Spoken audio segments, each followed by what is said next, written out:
বিবেকানন্দকে বলছে, স্বামীজি আপনার ধর্ম কত ছোট দেখছেন? বলছে কেন? বলছে সব ধর্মের গ্রন্থের নিচে হচ্ছে আপনার গ্রন্থ। সমস্ত ধর্মের ধর্মগ্রন্থের নিচে হচ্ছে আপনার ধর্মগ্রন্থ। স্বামীজি হেসে দিয়েছে, সাহেব আপনার বুঝতে একটু ভুল হয়েছে। বলছে কেন?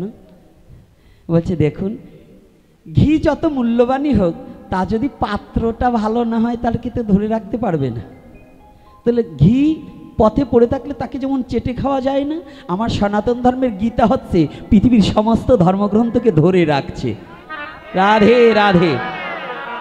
কারণ সবার ভার যে বইতে পারে, সবার ওজন যে সহ্য করে থাকতে পারে, তিনি হচ্ছেন শ্রীমদ্ ভগবদ গীতা।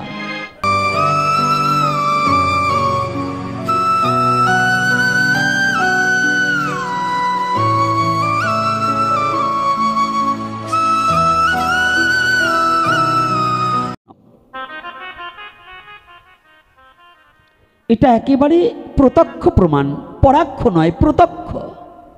একটা পরাক্ষ আর একটা প্রত্যক্ষ।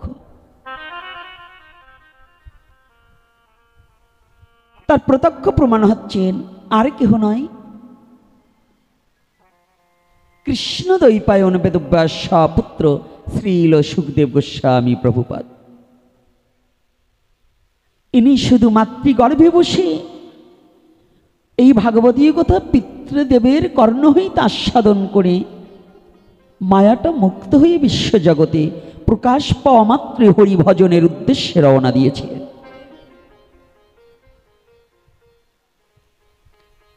আজকে যেহেতু পিতার মহাপ্রয়াণ উপলক্ষে পুত্রের আয়োজন, তদ উপলক্ষে পিতা পুত্রের সম্বন্ধটা কেমন হওয়া উচিত এবং সনাতন ধর্মে কেন পুত্রের প্রয়োজন,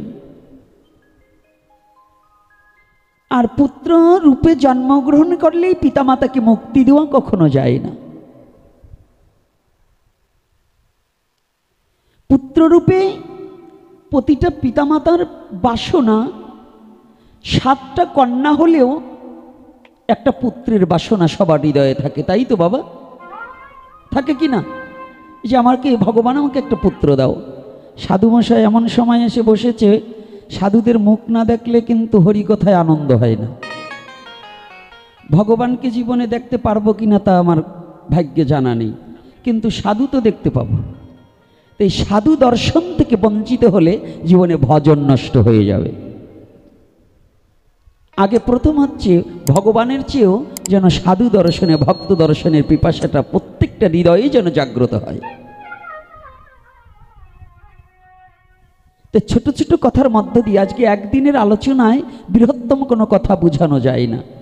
তথাপিও কথায় প্রবেশ করার আগে আসুন আজকে একটু রাধা মাধব কীর্তন করে আমরা মূল কথার ভিত্তিতে প্রবেশ করি। তাই প্রথম জনকে স্মরণ করলাম, দ্বিতীয় যাকে স্মরণ না করলে হরিকথায় প্রবেশ করা যায় না, তিনি আর কেহ নয়। তিনি কে গো? যেমনি বক্তা তেমনি শ্রোতা। সর্বপ্রথম বক্তা হিসাবে নরলোকের মধ্যে যাকে পেয়েছি তিনি হচ্ছেন শ্রীল সুখদেব গোস্বামী প্রভুপাদ, আর শ্রোতা ছিলেন এই বক্তার চেয়েও ভাগ্যবান। বক্তা মাতৃগর্ভ থেকে মায়াতে গিয়ে, আর শ্রোতা হচ্ছে মাতৃগর্ভে বসেই ভগবানের রূপ দর্শনকারী। রাধে রাধে। এটা একমাত্র আমার ভাগবত সিদ্ধান্ত দিয়েছে, অন্য কোনো গ্রন্থে কিন্তু এত বড় কথা বলেনি। কি বাবা বলেছে? ভাগবতী সাক্ষ্য দিয়েছি যে মাতৃগর্ভে বসেও ভগবানকে সাক্ষাৎ দর্শন করেছিলেন। তিনি কে গো? তিনি আর কেহ নয়, পাণ্ডুকুলদ ভব রাজাধিরাজ মহারাজ মহারাজ পরীক্ষিত। আমি প্রণাম জানাই তার শ্রীপাদ পদ্মে। তাই আসুন আজকে ভাগবতীয় আরও ভিতরে প্রবেশ করার আগে আমরা রাধা মাধব কীর্তনটা করে নিই। সকলে আজকে যে যেখানে বসে কিংবা দাঁড়িয়ে আছি, যে যেখানে যে অবস্থায় আছি, ভগবান যাদের দুখানা হাত দিয়েছে এই করতালি দিয়ে রাধা মাধব কীর্তন করব, আর বদন যাদের দিয়েছে মনের দুয়ারটা খুলে দিয়ে আজ আমরা প্রাণ ভরে একটু রাধা মাধবকে ডেকে নেব। যেন কেরূপ মুখ বন্ধ না থাকে। রাধে রাধে। আসুন সবাই একটু রাধা মাধব কীর্তন করে নেই।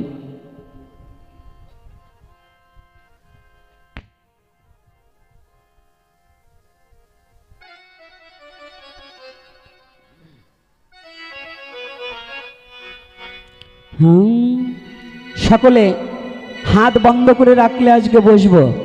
যারা হাত বন্ধ করে রাখবে আর মুখ বন্ধ করে রাখবে, দুজনের দুটো দোষ আছে। যারা সবচেয়ে অলস তারা হাত বন্ধ করে রাখে, মানে ওরা জীবনেও কোনো কাজ করে খেতে চায় না। আর যারা হরিনাম সংকীর্তন করে না, এদের আর একটা দোষ আছে। বলেন তো কারা? দেখবেন লোক সমাজে কথা বলতে চায় না, মুখ ঢেকে কথা বলে। বলেন তো কারা? যাদের মুখে দুর্গন্ধ, দাঁত মাজে না যারা।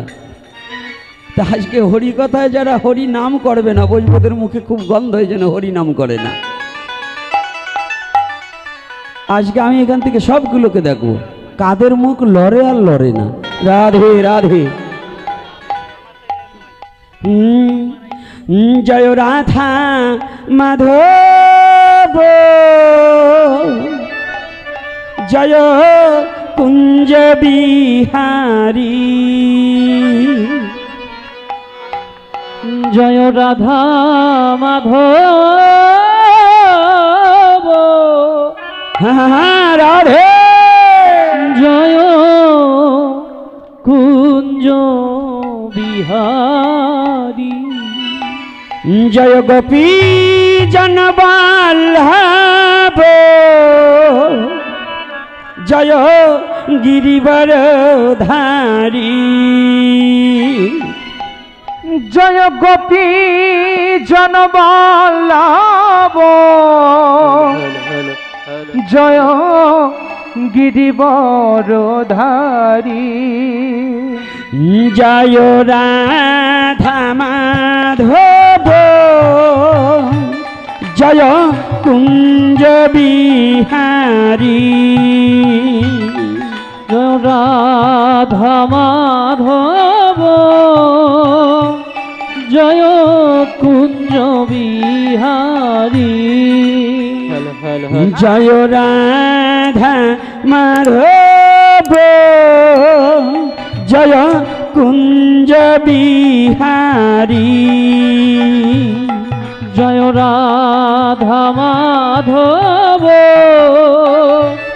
জয় কুঞ্জ বিহারী। জয় গোপী জনবল্লভ জয় গিরিবরধারী।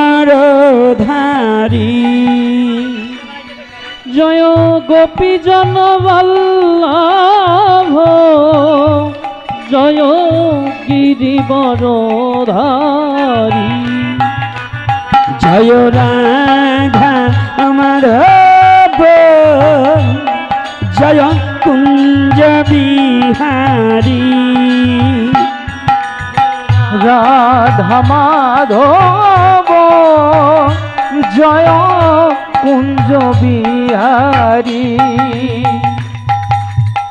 যশোদানন্দন ব্রজ জনরঞ্জন যশোদানন্দন ব্রজ জনরঞ্জন। যশোদানন্দন ব্রজ জনরঞ্জন যশোদানন্দন ব্রজ জনরঞ্জন। যমুনা তীর বনচারী যমুনা তীর বনচারী। যমুনা তীর বনচারী যমুনা তীর বনচারী। জয় কুঞ্জ বিহারী। জয় রাধা মাধব জয় কুঞ্জ বিহারী। কিবোর্ডের সাউন্ড বাড়ান, কিবোর্ডের সাউন্ড।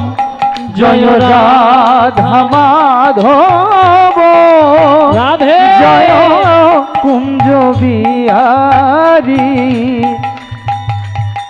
রাধে রাধে রাধে বল সবাই রাধে রাধে রাধে বল হে রাধে রাধে রাধে বল, রাধে রাধে রাধে বল রাধে রাধে রাধে রাধে রাধে রাধে বল, রাধে রাধে রাধে রাধে রাধে রাধে বল হে রাধে রাধে রাধে রাধে রাধে রাধে বল, ওই রাধে রাধে রাধে রাধে রাধে রাধে বল রাধে রাধে রাধে বল, দুটি বাহু তুলে রাধে বল হে রাধে রাধে রাধে বল, দুটি বাহু তুলে রাধে বল রাধে রাধে রাধে রাধে রাধে রাধে বল, ওই রাধে রাধে রাধে রাধে রাধে রাধে বল রাধে রাধে রাধে রাধে রাধে রাধে বল,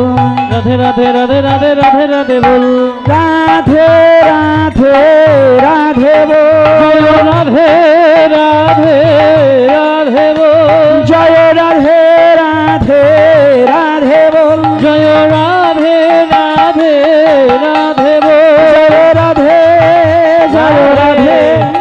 জয় রাধে জয় রাধে জয় রাধে, জয় রাধে জয় রাধে জয় রাধে পরম পুরুষ পরমেশ্বর ভগবান শ্রীকৃষ্ণ কি, প্রেমময়ী শ্রীমতী রাধা রানী কি, প্রেমের ঠাকুর ভগবান গৌর হরি কি, আজকের হরি কথা কি, আজকের আগত ভক্ত বৃন্দ কি, জয় নিতাই গৌর হরি বল।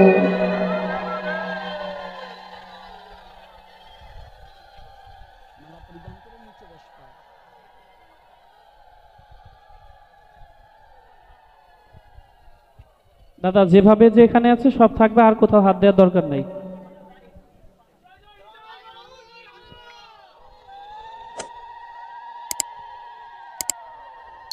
জয় শ্রী রাধে।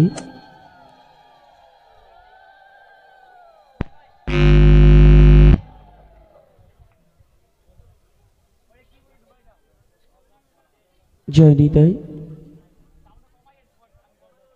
জয় গৌর হরি বল। এই গ্রামটার নাম কি? অনসিয়া। আচ্ছা আচ্ছা, জয় শ্রী রাধে। আজকে যেখানে আমরা কথাগুলো একটু ভালো করে আমাদের অনুভূতির জগতে নিতে হবে। রাধে রাধে এদিকে মন করতে হবে, কারো দিকে নয়, এদিকে তাকাতে হবে। আমি সর্বপ্রথম বলেছি যে ওখানে রাখা হোক বাবা, ওখানে রাখা হোক, এখানে রাখা হয়েছে ভগবানের সেবার, তো এখানে। আজকের কথাটা ছিল আমার সনাতন ধর্মের ভগবান কত বড় দয়াল এবং কত বড় মাহাত্ম করেছি, যে ভগবানের প্রতি আমি নিজে ভগবানের প্রতি সেই দাবি করতে পারি যে ভগবান তুমি, আমি তোমার জন্য এটা করেছি, তুমি আমার জন্য কিছু করো। এই কর্মটা জীবনে কবে, কোন দিন, কোথায় বসে করেছি? বিবেকের কাছে একটিবার প্রশ্ন তুলে দেখুন তো। এজন্য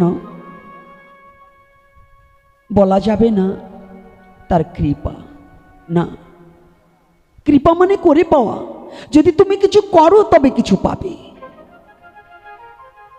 যদি তুমি ভগবানের জন্য কোনোদিন কিছু না করে থাকো, তাহলে ভগবানের কৃপা কেমন করে পাবে গো?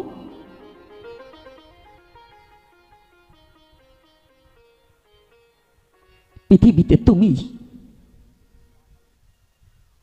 একটিবার কি জীবনে ভেবে দেখেছো মন, তুমি কত বড় অকৃতজ্ঞ? হে মন, তুমি কত বড় অকৃতজ্ঞ। তার দেওয়া জিনিসটাও তাকে দিতে তুমি চাও না, অভ্যাসস্থ নয়। পৃথিবীর এমন কিছু নেই তোমার। পরম পিতা পরমেশ্বর ভগবান শ্রীকৃষ্ণের দেওয়া জিনিস, এই অনন্ত কোটি ব্রহ্মাণ্ডের মহানায়ক যিনি, মহাপরিচালক যিনি, মহা অধীশ্বর যিনি, মহানিয়ন্তা যিনি, সেই নিয়ন্তার সমস্ত পৃথিবীর সৃষ্টি যার, তার সৃষ্টির জিনিসই তাকে দিতে আমরা অভ্যাসস্থ নই। তাহলে তেনার কৃপা কি করে পাবো? তার বস্তুই তাকে দিচ্ছি না। বাবা বাজার থেকে খাবার এনে ছেলের হাতে তুলে দিল। বাবা এনে দিল খাবারটা, কিন্তু সেই খাবারটা বাবা যখন হাত পাচ্ছে, যে ছেলে স্বার্থন্বেষী বাবার হাতটাকে যে ছেলে খালি হাতে ফিরিয়ে দেয়, ওই বাবার বুঝতে আর বাকি থাকে না যে এখনই এই ছেলে আমার দেওয়া বস্তি আমাকে ফিরিয়ে দিচ্ছে না, এর কাছে কোনো মূল্যবান সম্পদ দিলে আমাকে ফেরত দেবে কিনা। রাধে রাধে। তদ্রূপ আমার ভগবান আপনাকে মহামূল্যবান সম্পদ দেবে কি করে? কৃপা তো মহামূল্যবান সম্পদ, কৃপা মানে মহামূল্যবান সম্পদ। তা আপনাকে দিবে কি করে গো? আপনি তার দেওয়া বস্তুই তো তাকে ফিরিয়ে দিতে শিখেননি। কি করে? এই তুলসী বৃক্ষটা কার বাবা? কার? কথা বলতে হবে, আমি কিন্তু একটু কথা বলিয়ে ছাড়ি। তুলসী বৃক্ষটা কার? এই পুষ্প বৃক্ষটা কার? জল কার? ফল কার? তাহলে কিছুই তো আমার নই। আচ্ছা বলুন তো, এই বিশ্ব জগতে আমি কার?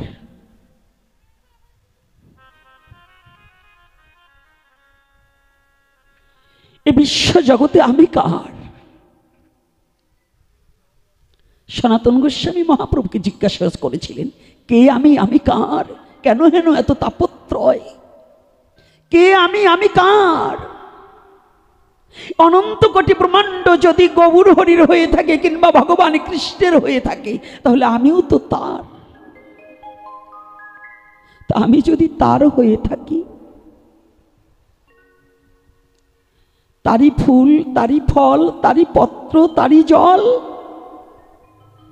কিন্তু একটিবার বিবেকের কাছে প্রশ্ন করুন তো, কোনোদিন জীবনে দুটো তুলসী পত্র, দুটো পুষ্প ফলের কথা বাদ দিয়ে দিলাম, দুটো পত্র আর দুটো পুষ্প কি ভগবানের চরণে নিবেদন করে দিয়ে কোনোদিন বলতে পেরেছি, গোবিন্দ হে আজ হতে আমি তোমার চরণে নিজেকে সমর্পণ করে দিলাম, আজ হতে আমি তোমার হলাম? গোবিন্দ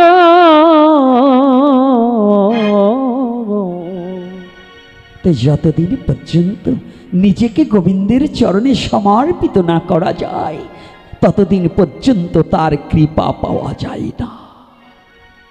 তার কৃপা পেতে হলে সমর্পিত চিত্ত না হলে অনর্পিত ধন কখনো সে পাত্রে কখনো অর্পণ হয় না। তাহলে আগে কি? সমর্পণ।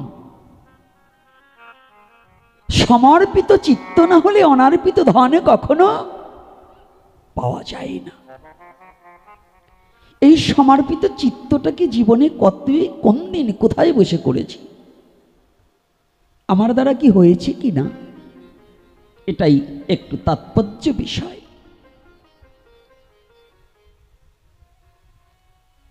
কিন্তু এদিকে আমাদের কখনো আলোকপাত নেই।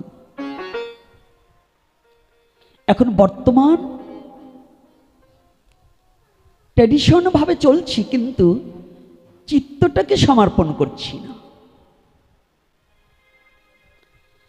কলির যুগনায়ক পাবন অবতারী শ্রীমান গৌরহরি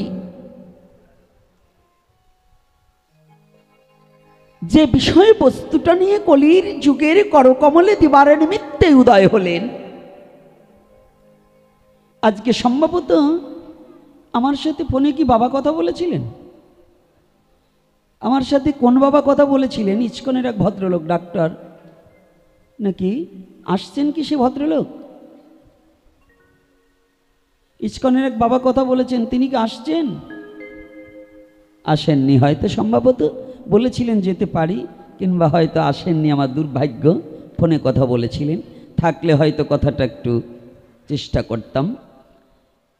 তো আজকে সেই শ্রীমান মহাপ্রভু কলির পাবন অবতারী শ্রীমান গৌরহরি কলির যুগে নয়, চারি যুগের শ্রেষ্ঠ অবতার সনাতন ধর্মের মধ্যে। চারি যুগের মধ্যে শ্রেষ্ঠ অবতার। যতবার ভগবান পৃথিবীতে এসেছেন তার মধ্যে শ্রেষ্ঠ অবতার হচ্ছেন গৌরহরি। আমি বলছি না, এটা মহাজন বলছি। চারি যুগ সার গুড়া অবতার, জয় নিতাই গৌরহরি বল। চারি যুগের মধ্যে সার মানে কি? শ্রেষ্ঠ, তাই তো বাবা? সার মানে কি? শ্রেষ্ঠ। তাহলে চারি যুগের শ্রেষ্ঠ অবতার। আমাদের অবতার কতজন? কতজন? চতুর্বিংশ অবতার, 24 জন অবতার। 24 অবতারের মধ্যে গৌণ আর মোক্ষ আছে। একটা কথার দুটো তাৎপর্য আছে, একটা গৌণ আর একটা মোক্ষ। ভগবান 24 অবতারের মধ্যেই সীমাবদ্ধ নয়, তাহলে গীতা মিথ্যা হয়ে যাবে। আজকে সুধীজন সজ্জন যারা জ্ঞানবান সুধী সমাজ আজকে বসে আছেন নরনারীগণ, দেখবেন স্পষ্টভাবে যদি কেউ সীমাবদ্ধতার মধ্যে যদি বলেন এই 24 জন অবতারই হবে আর সনাতন ধর্মে কোনো অবতার হবে না, 25 জনই হবে, তাহলে গীতাকে অস্বীকার করা হয়ে যাবে। গীতায় বলছে ইয়াদা ইয়াদা হি ধর্মচ্ছ গ্লানি, তাহলে গীতাকে অস্বীকার করা হয়ে যাবে না? ভগবান তার প্রয়োজনে বহুবার আসতে যাইতে পারে। এক সত্যযুগে অনেক অবতার আছে, 10 অবতারের মধ্যে বেশিরভাগই সত্যযুগে। রাধে রাধে। এই যে যুব সমাজ ভালো করে জেনে নিতে হবে। তাহলে বহুবিধ অবতার হতে পারে, কিন্তু এগুলো হচ্ছে গৌণ অবতার। মুখ্য অবতার 4 জন। সত্যযুগে ছিলেন হরি, যাকে নারায়ণ নামটি ধরি। নারায়ণের অপর নামই হরি বলা হয়, ইহাতে কোনো নাহি সংশয়। তিতায়ে রাম ধনুকধারী, দাপরিতে কৃষ্ণ বংশীধারী, আর কলিতে আমার শ্রীমান গৌর হরি। রাধে। এই 4 জন হচ্ছে গৌণ অবতার। মোক্ষ শ্রী বিষ্ণু মোক্ষ অবতার। আর যত অবতার আছে সব হচ্ছে কি? গৌণ, মোক্ষ নয়। যতই অবতার আছে ক্ষণকালের জন্য এসেছে। পৃথিবীর ভূভারও হরণ করবার নিমিত্তে নয়, পৃথিবীকে শাসন করবার নিমিত্তে নয়, ক্ষণ সময়ের জন্য ভগবান বারংবার শক্তি প্রয়োগ করে তার নিজ মায়া শক্তির দ্বারা নিজের দেহটাকে তৈরি করে ক্ষণ সময়ের জন্য তার ভক্তকে রক্ষা করবার, না হয় পৃথিবীকে রক্ষা করবার, এজন্য বারংবার তিনি এসেছে তার কার্য সাধিবারে। নৃসিংহ অবতার অন্য কারো জন্য নয়, প্রহ্লাদকে এবং হিরণ্যকশ্যপের জন্য। জয় শ্রী রাধে রাধে। প্রহ্লাদকে রক্ষা করার জন্য, প্রহ্লাদের বিশ্বাসকে রক্ষা করার জন্য এসেছিলেন। প্রহ্লাদকে রক্ষা করার জন্য নয়, প্রহ্লাদের বিশ্বাসটাকে রক্ষা করার জন্য এসেছিলেন ভগবান নৃসিংহদেব। এই জন্য আমাদের সনাতন ধর্মের যত অবতার আছে, 10 অবতার বলেন, 24 অবতার বলেন, এই 24 অবতারের মধ্যে 20 জন অবতারই হচ্ছে গৌণ, আর 4 জন হচ্ছে মোক্ষ। এই 4 জনের মধ্যে শ্রেষ্ঠ অবতার হচ্ছে শ্রীমান গৌর হরি। কে? রাধে রাধে। কে গো? শ্রীমান। ভালো করে বুঝতে হবে কিন্তু। আজকের যে কথাটা, যেখানে আলোচ্য বিষয়টা ভগবান গৌরহরি কৃপা করে দিচ্ছেন, এটা কিন্তু অন্য জায়গায় আলোচনা করতে চাই না। তবু আজকে যেন আপনাদের বদন দর্শন করে কেন গৌরহরি যেন বলাচ্ছেন, এটার একটাই উদ্দেশ্য হচ্ছে, এখানে আমাদের সনাতন ধর্মের মধ্যে ছেলেমেয়েরা পথভ্রষ্ট হয়ে যাচ্ছে। আমার গৌরকে না চিনে, গৌরের তত্ত্বটাকে না জেনে, গৌর যে ভগবান সাক্ষাৎ এই তত্ত্বটাকে যাদের হৃদয়ে ধারণ করতে পারছে না, তারাই পথভ্রষ্ট হয়ে যাচ্ছে। আমার গৌরকে একবার যদি কেউ হৃদয়ে ধারণ করতে পারে, গৌরকে একবার যদি কেউ চিনে নিতে পারে, গৌরকে একবার যদি কেউ মেনে নিতে পারে, তার আর কোনোদিন পথভ্রষ্ট হওয়ার সম্ভাবনা থাকে না। গোবরা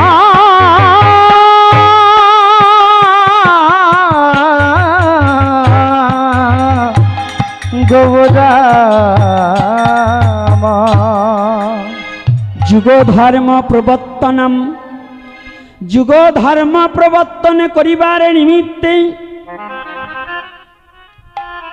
শ্রীমান গৌর হরি ভগবানত্ব পরিত্যাগ করে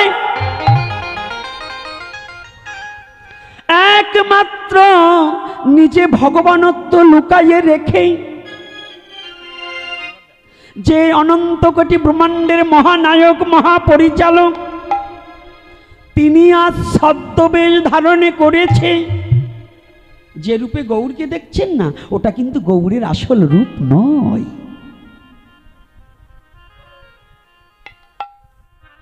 ও মা, ও বাবা, গৌরকে যে শান্ত মূরতিখানা দর্শন করা হচ্ছে, ভিখারির বেশে যে গৌর দাঁড়িয়ে আছে, ওটা কিন্তু আমার গৌরের প্রকৃত রূপ নয়।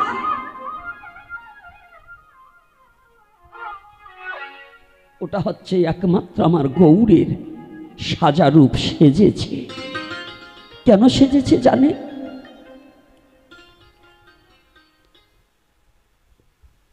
যদি কারো রাজা যদি কোনো গরিবের সাথে বন্ধুত্ব করতে হয়, রাজা ওই রাজ সিংহাসনে থাকলে যেমন গরিবের মনের কথা বুঝতে পারবে না, এজন্য ভগবান হয়েও ভগবানত্ব লুকিয়ে রেখে ভগবান আজ নিজেই কাঙাল হয়ে ভক্তবেজ ভাবাপন্ন হয়ে অবনীতে নিজেই আপনি নেমে এসেছেন।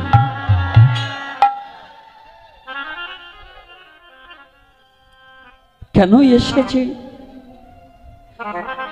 যার জীবনে কোনো দুঃখ ঘটেনি, সে কোনোদিন দুঃখের ব্যথা বুঝতে পারে না।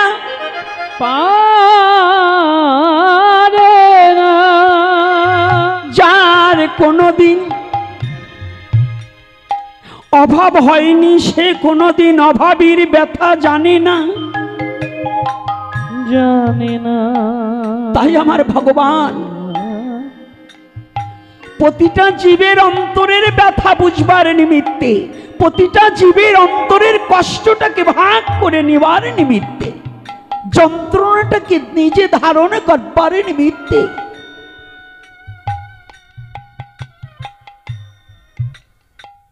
যে যন্ত্রণা জগৎ জীবকে দেব না। জগৎ জীব, ও জগৎ জীব, তোদের প্রতিটা হৃদয়ে যে যন্ত্রণা আছে না, এই যন্ত্রণাটাকে কি করে নিরসন করা যায়, প্রতিটা জীবের হৃদয়ের সমস্ত দুঃখ কিভাবে দূর করা যায়, প্রতিটা জীবের হৃদয়ের অন্ধকারকে কিভাবে দূরে সরিয়ে দেওয়া যায়। ও জগৎ জীব, তোমাদের দুঃখটাকে দূর করতে চাও? বাবা, ও মা, এ জগতে বলুন তো, এখানে একটা ব্যক্তি হাত তুলে তাকিয়ে আমাকে দেখাতে পারবেন যে আমার জীবনে কোনো দুঃখ নেই? একটা ব্যক্তি হাত তুলে বলতে পারবেন? প্রতিটা জীবের হৃদয়ে দুঃখ আছে, কিন্তু সেই দুঃখটাকে হরণ করবার নিমিত্তে, ওই দুঃখের ভাগটাকে নিজে ধারণ করবার নিমিত্তে অন্য কোনো অবতারে নয়, একমাত্র কলির পাবন অবতারী শ্রীমান গৌর হরি জগৎ জীবের নয়নের জলের দাম দিবার নিমিত্তে, জগৎ জীবের দুঃখ হরণ করবার নিমিত্তে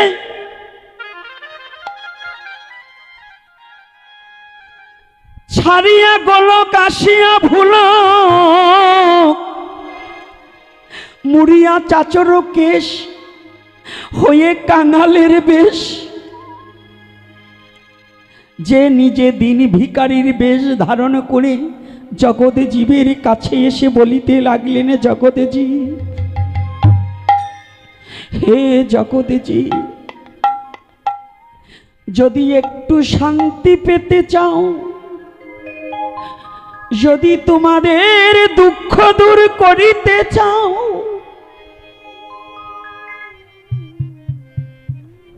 হে জগৎ জীব, পথিক যেমন পথ চলিতে চলিতে ক্লান্ত হয়ে গেলে একটা বট বৃক্ষের ছায়ার নিচে গিয়ে যেমন নিজের দেহটাকে শীতল করতে চায়, যদি জগৎজীব তোমাদের চিত্তটাকে যদি শান্ত করতে চাও, তোমাদের দুরন্ত চিত্ত অশান্ত চিত্তকে যদি প্রশান্ত করতে চাও, তাহলে বদন ভরে একবার হরি নাম করো।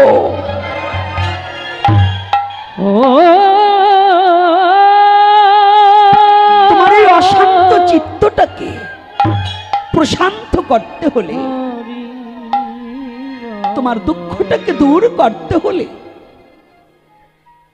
জগৎজীব বললেন, প্রভু কেমন করে নাম করতে হয় তা তো আমরা জানি না। চৈতন্য চরিতামৃতকারে বললেন, 10 5 মিলি সবে দ্বারেতে বসিয়া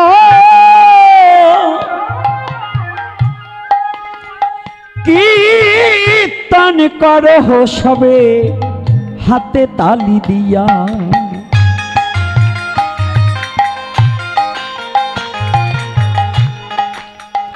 আপনি শ্রী সতীর নন্দন দেখাইয়া দিল,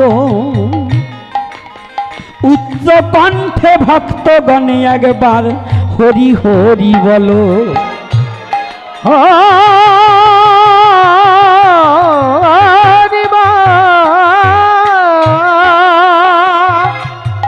ভক্তের গলা ধরে কান্দে আমার শ্রী সচির নন্দ,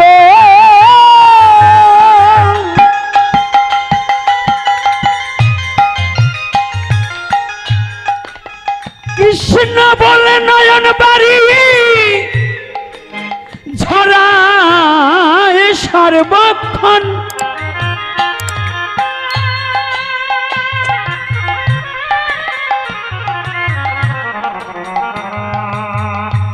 এমন দয়ার ঠাকুর কোথা গেলে পাই, ত্রিভুবনে এমন দয়াল আমরা খুঁজিয়া না পাই।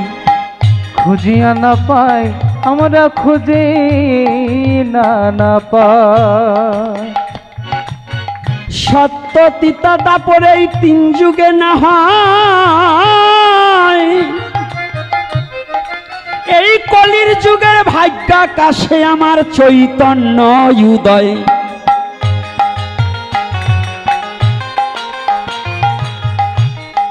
হেন চৈতন্য না ভজিয়া জীব জন্ম দুঃখে যায়, হরি বল বলিলে তাহার সর্বমঙ্গল হয়। চৈতন্য চরিতামৃতের সিদ্ধান্তবাদ। আপনি সচির নন্দন শ্রী সচির নন্দন দিশা দেখাইয়া হরিনাম করে প্রভু করতালি দিয়া। তাহলে সেই কলির পাবন অবতারী গৌরহরি প্রতিটা নরনারীকে কি শিখালেন, কি শিক্ষা দিয়েছেন? হরিনাম করতে বলেছে কিনা? রাধে রাধে কি বলেছে বাবা? হরিনাম করতে বলেছে। এই কলির যুগের জন্য মহাপ্রভু কোনো যজ্ঞের কথা বলেনি, কোনো পাঠা বলি দেওয়ার কথা বলেনি, কোনো পূজা পার্বণের কথা বলেনি। এই কলির পাবন অবতারী একমাত্র শ্রীমান গৌরহরি একটাই সিদ্ধান্ত দিয়েছে, হরিনাম করার জন্য। রাগ করবেন না, পূজা পার্বণ কিন্তু এই কলির যুগের ধর্ম নয়, যাগযজ্ঞ কিন্তু কলির যুগের ধর্ম নয়। কলির যুগের ধর্মটা কি, এটা 95% জন লোক জানে না। এই বাজা কম।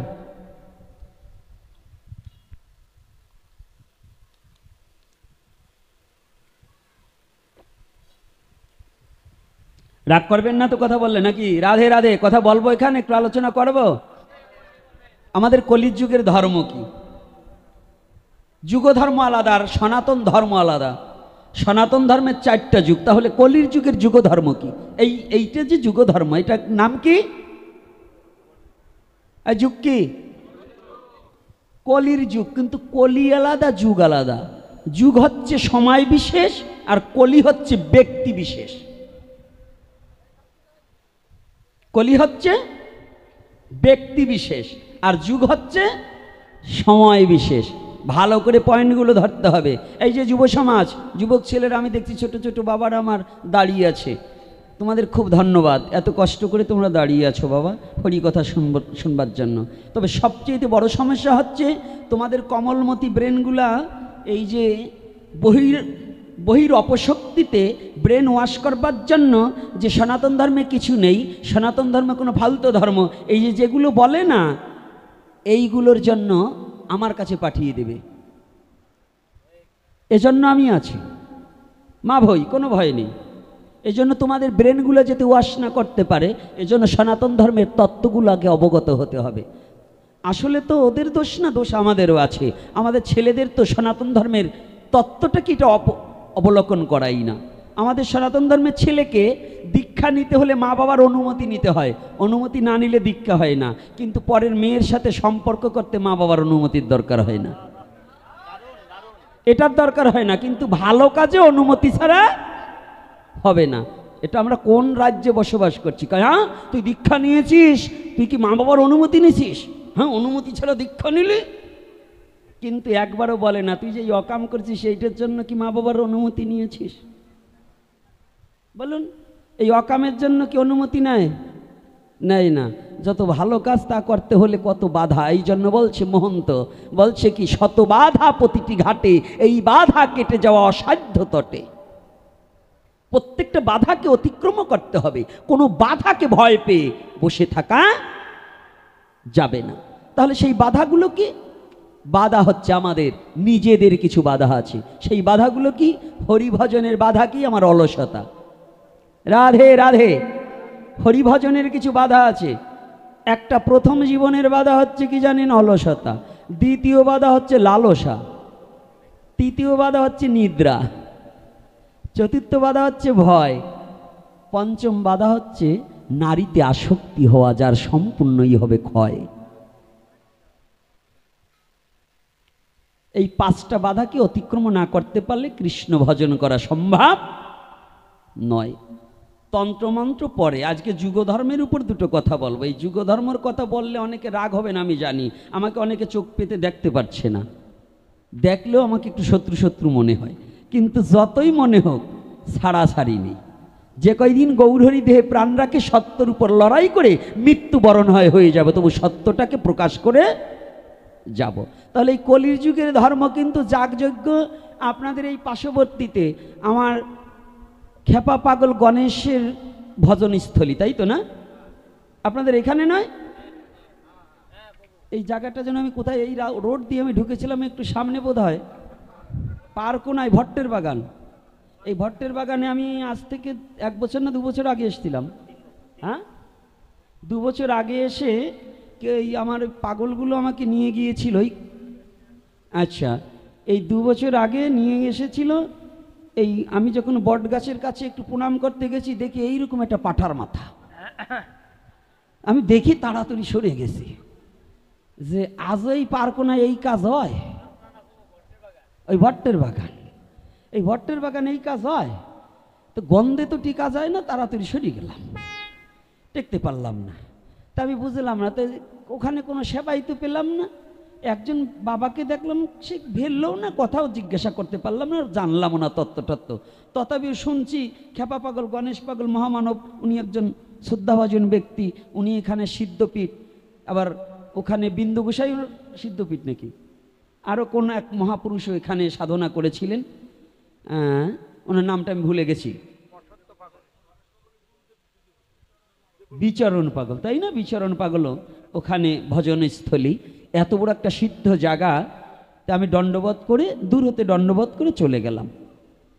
তে ওখান দিয়ে চলে গেছি, যাওয়ার পরে আমার মনে মনে আমি সিদ্ধান্ত আজ পর্যন্ত পাইনি। কলির যুগধর্ম হচ্ছে শ্রীমান শ্রীকৃষ্ণ চৈতন্য মহাপ্রভু। আজকে আপনাদের কাছে আমার সিদ্ধান্ত, যে বাড়িতে উপনীত হয়েছি এই বাবা অশোক কর্মকার। তো এই অশোক কর্মকার যদি পথে আমার সাথে দেখা হয়, যদি আমি জিজ্ঞাসা করি আমি অশোক কর্মকারের বাড়ি যাব, কোন দিকে যাব, তো অশোক কর্মকার আমাকে দেখালো ওই দিক দিয়ে এসে এদিকে চলে আসুন। এখন এনার কথা মানব না, ওই যে টর্কিতে শিকারপুর থেকে ওই যে আমার বিপ্লব আসছে, ওর কথা মানবো। বিপ্লব বলল না বাবা এই দিক দিয়ে চলে যান, একেবারে প্রধানমন্ত্রীর বাবার বাড়ি ওইখান দিয়ে ঘুরে আসেন। এখন কোনটা সঠিক? অশোক কর্মকারের কথা সঠিক হবে না বিপ্লবের কথা সঠিক হবে? কোনটা জোরে বলতে হবে? তাহলে অশোক কর্মকারেরটা সঠিক হবে কেন? ওনার নিজের বাড়ি, তাই তো? কথাগুলো কিন্তু বুঝবেন, এখন হ্যাঁ বলতেছেন, পরে যেন আবার বলেন না তালে তালে ওটা না ওটা না। কারণ আমরা জীবকুল, আমাদের স্বার্থে যখন বেঘাত ঘটে, বাস্তবটাকে স্বার্থে বেঘাত ঘটলে বাবারেও সুধীর ভাই বলে। আজকাল আমরা এই ধরনের ছেলে, কারণ ছেলের স্বার্থে যদি বেঘাত ঘটে তাহলে বাবাকেও চেনে না, বাবাকে অস্বীকার করতে ভুল করে না। তা কি নাকি মিথ্যা বলুন? কলিহত জীব নিজের স্বার্থের জন্য বাবাকে হত্যা করতে পারে, পারে কি না? তা এজন্যই বলছি, এখন হ্যাঁ বলছেন, পরে যেন না বলেন না। এটা হচ্ছে আমার কথা। সে কথাটা হচ্ছে এই, যদি অশোক বাবু বলে যে এটা আমার বাড়ি, এটা যদি সত্য হয়, ওই বিপ্লবের কথা যদি অসত্য হয়, কারণ বিপ্লবের বাড়ি না, ও ভুলও বলতে পারে। তো এই সনাতন ধর্মের মধ্যে এই কলির পাবন অবতারী শ্রীমান গৌরহরির যে মত আদর্শ, যে কথা, যে সিদ্ধান্তবাদ, ইহার বাইরা যাহা কিছু আছে তাহা ওই যে বিপ্লবের কথার মতোটা, একটাও অশোকের কথা নয়।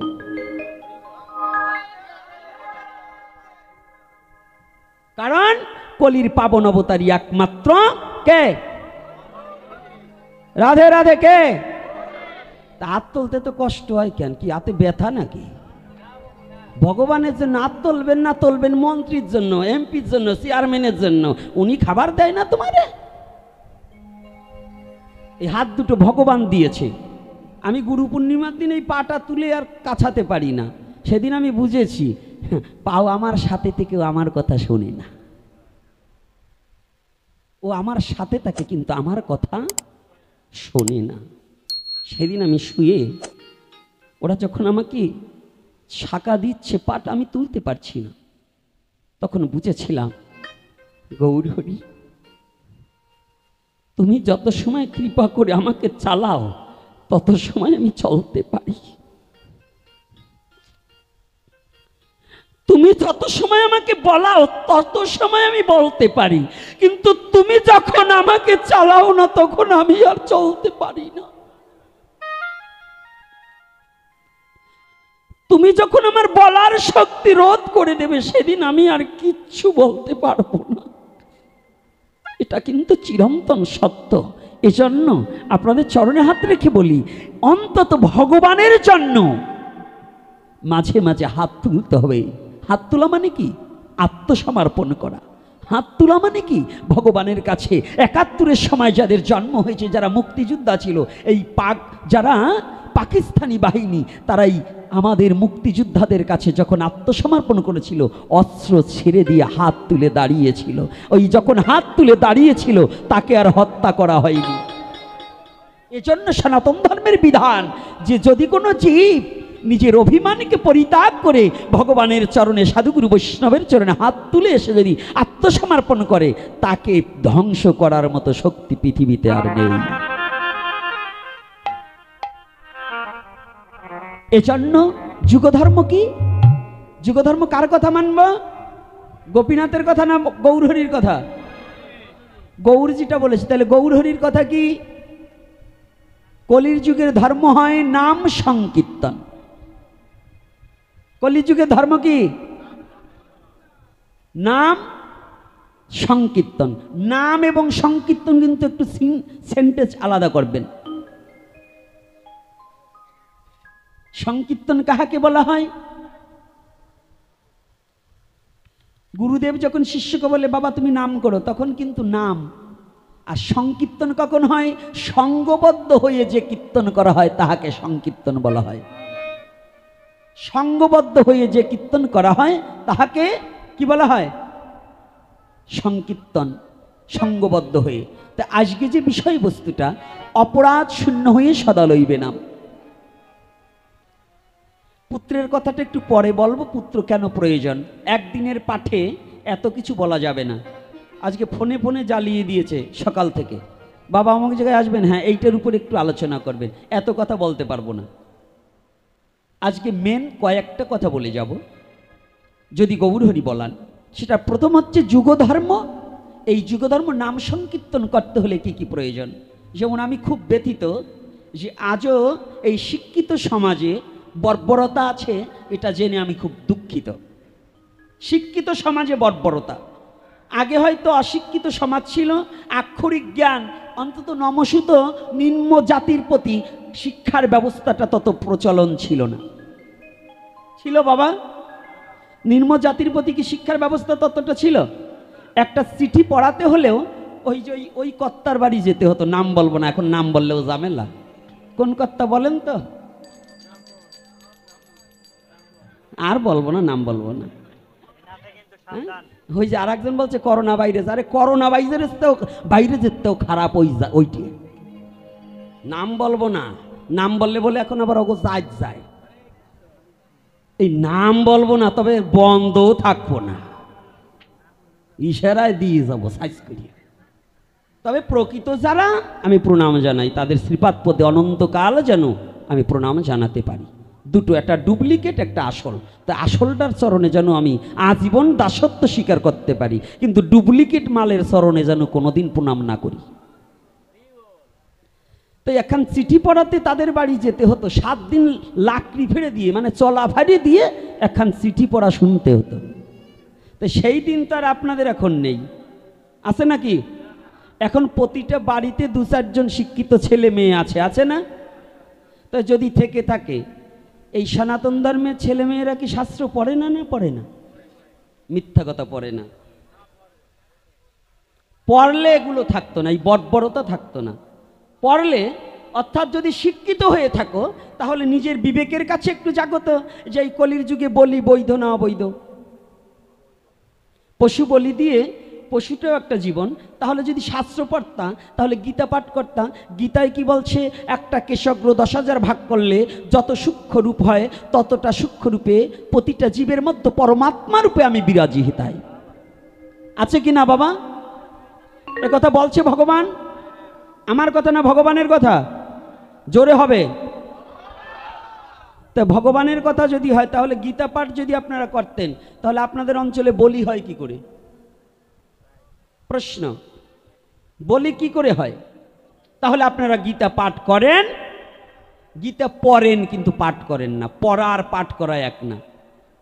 পড়েন কিন্তু ধরেন না। গীতা পড়া হয় কিন্তু ধরা হয় না। ধরলে পরে আত্মচৈতন্য। পৃথিবীর এমন কোন দুশ্চরিত্র ব্যক্তিও নাই যে যদি গীতাকে কেউ ধারণ করতে পারে তার সৎ চরিত্রের অধিকারী হবে না। আমার এটা বিশ্বাস হয় না। পৃথিবীর এমন একখানা গ্রন্থ, যে গ্রন্থের কথা স্বামী বিবেকানন্দ যখন চিকাগো শহরে গিয়েছিলেন, সর্বধর্মের গ্রন্থ আনা হলেন, তার সবার নিচে রাখলেন শ্রীমদ্ ভগবদ গীতা, সবার নিচে। তো স্বামীজির তো তখন ইয়াং বয়স, আর ইয়াং সাধু দেখলে তো মানুষের একটু টিটকারি বল কথা চলে, তাই না বাবা? কি বুড়ো যদি শয়তান হয় তবু সে সাধু, মানে বুড়ো হয়ে গেছে তো এমনি সাধু। আর যুবক যত সাধনা করুক না কেন, তবু মানুষে তার একটু খোঁচা মারে না? আরে আপনারা না মারলেও আমি তো জীবনে ওইটা পার করে আসছি, তাই আমি যে কত ঘাত প্রতিঘাত সহ্য করছি এটা আমি জানি। এজন্য আমি সত্য কথাটা বলে দিচ্ছি। তাহলে আপনাদের এই কথাটা কেন বলছি? বিস্তারিত আলোচনা করে না বুঝালে তো বুঝবেন না। তো চিকাগো শহরে যখন স্বামী বিবেকানন্দ যায়, তখন একটু খোঁচা মেরে বলে, ইয়াং জেনারেশন তো ভাবছে ওনাকে রাগিয়ে দেব। সনাতন ধর্ম থেকে কে আনছে? বলছে ওই আচার্য। তো কর্মবীর স্বামী বিবেকানন্দ, আমি প্রণাম জানাই তার চরণে। এই বিবেকানন্দকে বলছে, স্বামীজি আপনার ধর্ম কত ছোট দেখছেন? বলছে কেন? বলছে সব ধর্মের গ্রন্থের নিচে হচ্ছে আপনার গ্রন্থ। সমস্ত ধর্মের ধর্মগ্রন্থের নিচে হচ্ছে আপনার ধর্মগ্রন্থ। স্বামীজি হেসে দিয়েছে, সাহেব আপনার বুঝতে একটু ভুল হয়েছে। বলছে কেন?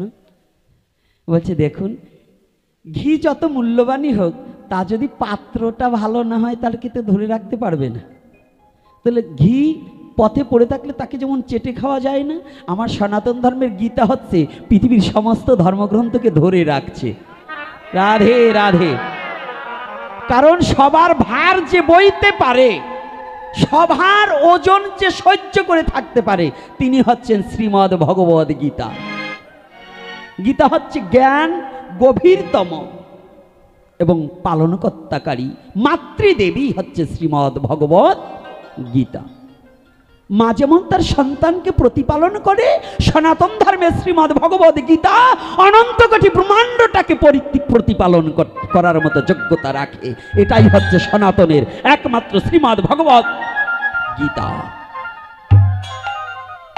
আজকে সেই গীতাকে সনাতন ধর্মের যুবক ছেলে বুকে জড়িয়ে ধরতে জানল না। এটা ব্যর্থতা, এটা দুঃখ, এটা যন্ত্রণা যে শ্রীমদ্ ভগবদ গীতা সারা বিশ্বের বুকে আজকে গবেষণা চলছে, সারা বিশ্বে চলছে শ্রীমদ্ ভগবদ গীতা।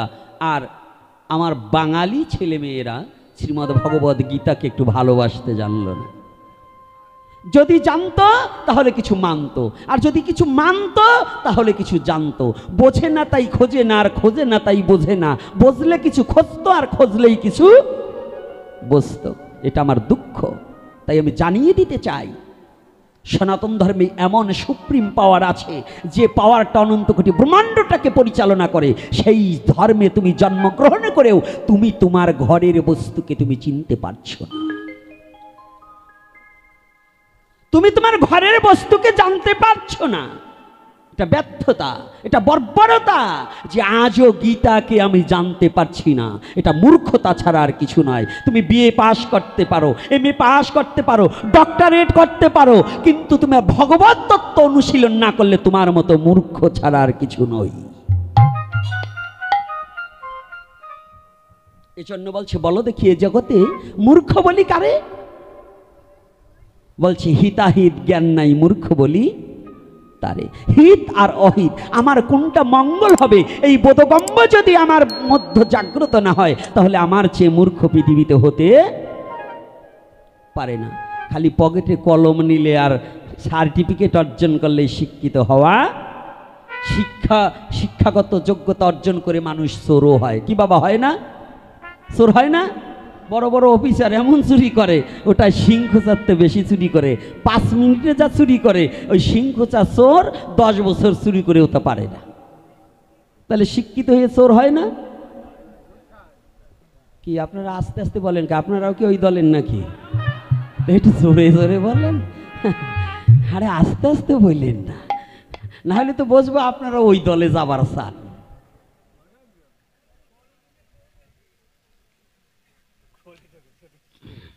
কলির যুগে চোর নাই।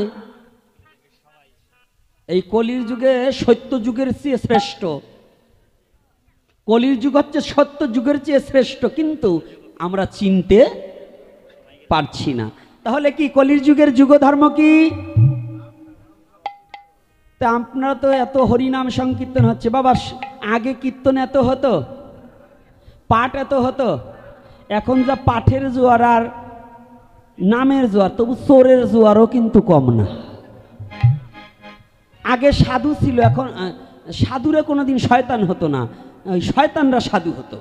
আর এখন সাধু ও শয়তান হওয়া দেশে। কষ্ট পাচ্ছেন নাকি আমার কথায়? হ্যাঁ, সাধু শয়তান হয় না? আগে শয়তান সাধু শাস্ত্র নিজের পিঠ বাঁচাবার জন্য, আর এখন সাধুরাও শয়তান হওয়া দিছি। আমার মতো, আপনাদের মতো না, আপনারা খুব ভালো। তো এইবার আমার কথাটা আসছে যে যুগধর্ম প্রবর্তনম, এই নামের সংখ্যাটা, আজকে এই নামের উপরে দুটো কথা বলে লাস্টে পুত্র কেন প্রয়োজন এই কথাটা লাস্টে বলে যাও, আগে বলবো না। আমরা ক্যানভাচার, তো ক্যানভাচার যেমন ঔষধ হাতে দিয়ে নিয়ম আগে বলে না, পরে বলতে হয়, না হলে ক্যানভাস থেকে লোক চলে যাবে। তো আমি ওইটুকু রাখলাম, পুত্র কেন প্রয়োজন, পরে লাস্টে হবে। তো আজকে এই ক্যানভাসটুক করে যাচ্ছি। আমার ক্যানভাসের ঔষধের মালিক হচ্ছে গৌরাঙ্গ, ডাইরেক্টর নিত্যানন্দ। হ্যাঁ, ক্যানভাসার হরিদাস, আমরা তার দাসের দাস, এই জন্য হরিকথা বিশ্বজগতে করি প্রকাশ। তো এইবার এত হরিনাম হওয়ার পরেও আমাদের মনের মলিনতা দূরীভূত হচ্ছে না কেন? সাধুদের মধ্যে ভেজাল যাচ্ছে না কেন? হিংসা কেন ঢুকে আছে? সাধুদের যা হিংসা আছে তা সাধারণ কোনো পাবলিকের নেই। বলুন, সাধুদের যা হিংসা, এ সাধারণ পাবলিকের হিংসা নাই। আবার সাধুকর্তারা আপনারা আবার কেউ চেইতেন না। আমি বহুত জায়গা গিয়েছি, এক সাধু আর এক সাধুকে দেখতে পাচ্ছি না, আর আমাদের সেই প্রেম কমে গেছে। একমাত্র প্রেম বিলাতে গৌরাঙ্গ অবতার, প্রেমের ঠাকুর হিসাবে আখ্যায়িত করা গৌরাঙ্গ অবতারে, আর সেই অবতারে আমাদের মধ্যে প্রেম শূন্য হয়ে গেছে। কি হয়ে গেছি? আমাদের মধ্যে ভালোবাসা নেই, হারিয়ে গেছে সনাতন ধর্মের প্রেম। কেন হারিয়ে গিয়েছে? কি বলবো না বলবো না? হ্যাঁ, আর কত সময় আলোচনা করব? কত সময়? একজনকে 1 ঘন্টা আর একজনকে সারা রাত। বাবা, কায়দা তো আছে। হ্যাঁ, প্রসাদের ব্যবস্থা আছে তো? হ্যাঁ, আচ্ছা, প্রসাদের ব্যবস্থা না থাকলে কলি হতো জীব। যতই হরি কথা বলেন, 14 নম্বর গুদাম খালি হইলে হরি কথায় কাজ হবে না। এই জন্য প্রসাদের ব্যবস্থাও করতে হবে। তো এইবার দেখুন, এত নাম হচ্ছে, আমাদের নামে ক্রিয়া হচ্ছে না কেন? এই নাম করছে না, ক্রিয়া হচ্ছে? বলুন তো, নামে ক্রিয়া হয় কেন? ক্রিয়া হয় না। আজকে আমার এক বাবাজি বলেছেন যে টাকায় নাম করলে নাকি তার কোনো ক্রিয়া হবে না। আমি সেই বাবাজিকে প্রশ্ন, টাকা ছাড়া পৃথিবীর